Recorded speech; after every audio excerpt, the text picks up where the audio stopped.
দুই নাবালিকা শ্লীলতাহানির অভিযোগে গ্রেপ্তার বিজেপির গ্রামাঞ্চল সাধারণ সম্পাদক, দল থেকে বহিষ্কার। দক্ষিণ চব্বিশ পরগনার পাথর প্রতিমা ব্লকের লক্ষ্মী জনার্দনপুর গ্রাম পঞ্চায়েত এলাকায় দুই নাবালিকা শ্লীলতাহানির অভিযোগে গ্রেপ্তার হলেন বিজেপির গ্রামাঞ্চল সাধারণ সম্পাদক দীপক বাইতি।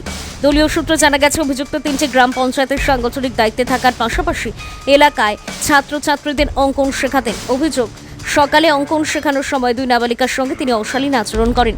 বিষয়টি জানাজানি হওয়ার পর ক্ষুব্ধ পরিবারের সদস্যরা অভিযুক্তকে বাড়ি থেকে চেয়ারে বেঁধে মারধর করেন বলে অভিযোগ। খবর পেয়ে পাথর প্রতিমা থানার পুলিশ ঘটনাস্থলে পৌঁছে তাকে উদ্ধার করে থানায় নিয়ে যায়। এরপর দুই নাবালিকার পরিবারের পক্ষ থেকে থানায় লিখিত অভিযোগ দায়ের করা হয়। সেই অভিযোগের ভিত্তিতে পক্সো আইনের সংশ্লিষ্ট ধারায় মামলা রুজু করেছে পুলিশ। অভিযুক্তকে কাকদ্বীপ মহকুমা আদালতে তোলা হচ্ছে এবং 7 দিনের পুলিশ হেফাজতের আবেদন জানানো হয়েছে। অন্যদিকে ঘটনাকে ঘিরে রাজনৈতিক মহলেও চাঞ্চল্য ছড়িয়েছে। অভিযোগ প্রকাশ্যে আসার পর বিজেপির পক্ষ থেকে দীপক মাইতিকে দল থেকে বহিষ্কার করা হয়েছে বলে জানিয়েছেন পাথর প্রতিমা বিধানসভা কেন্দ্রের সাংগঠনিক প্রতিনিধি নন্দলাল বারুই। তবে অভিযুক্ত দীপক মাইতি তদন্ত হলেই সব জানা যাবে বলে কোর্টে যাওয়ার সময় বলেন।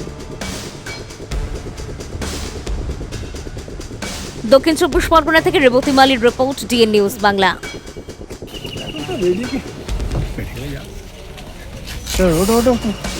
তদন্ত হোক, তদন্ত হলে সব জানতে পারবেন। তদন্তের জন্য অপেক্ষা করুন প্লিজ, সবার কাছে অনুরোধ করবো। আপনি কি মনে করছেন আপনাকে ফাঁসানো হয়েছে?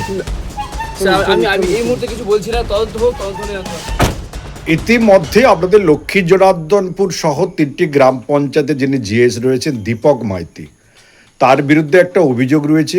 তিনি অঙ্কনের শিক্ষক হিসাবে তার কাছে ক্লাস 10, 11, 9-এর যে ছাত্রীরা রয়েছে তাদের মধ্যে এক নাবালিকাকে তিনি শ্লীলতাহানি করেছেন ডেকে, এবং যাদের বাড়িতে করেছে তারা তার বাড়িতে ডেকে ডেকে বেঁধে রেখে মারধর করে এবং শেষ পর্যন্ত পুলিশ তাদের উদ্ধার করে।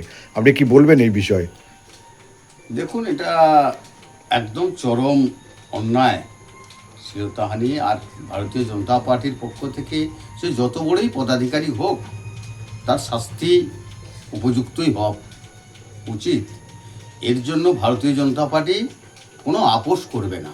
সে আমার দলের যত বড়ই পদাধিকারী হোক, সে আমার রাজ্য সভাপতি থেকে শুরু করে দলের জেলা সভাপতি এবং বিভাগ কনভেনার সবারই একই নির্দেশ।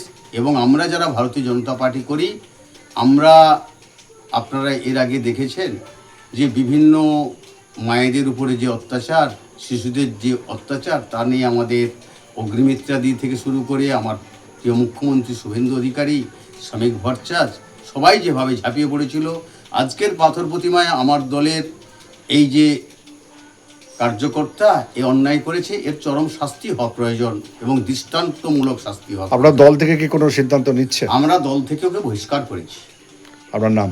নন্দলাল বারুই, ভারতীয় জনতা পার্টির পাথর প্রতিমা বিধানসভার কনভেনার।